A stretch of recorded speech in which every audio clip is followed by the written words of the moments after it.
Sino ang nasa staycation pero magra-run? Tayo. Talagang iba na dedication namin dito. Gusto ko mag-swimming dyan, kaso I can't for today. Pahinga muna for today, tapos tomorrow mag-swimming tayo. Let's go na lang.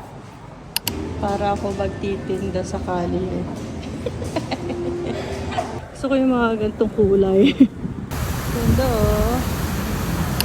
Ang sarap mag-run kung ganito itsura na makikita mo.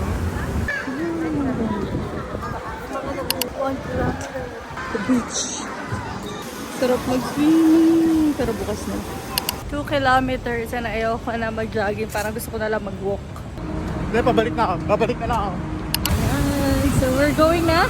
So we're done running na dito sa Azul. So punta na tayo sa SM Big. Ilang minutes? 3 ikot ka? Ako rin, naka-3 ikot na rin ako eh. Grabe, nandito na kami sa labas. Walking! Ay, 3 km mark. Nandito kami sa Alpha Mart. Nalagay na namin sa kwarto yung mga pinamili namin. So right now, iikot pa kami ng 1 or 2. And it's already 5 kilometers. We're done. That's it.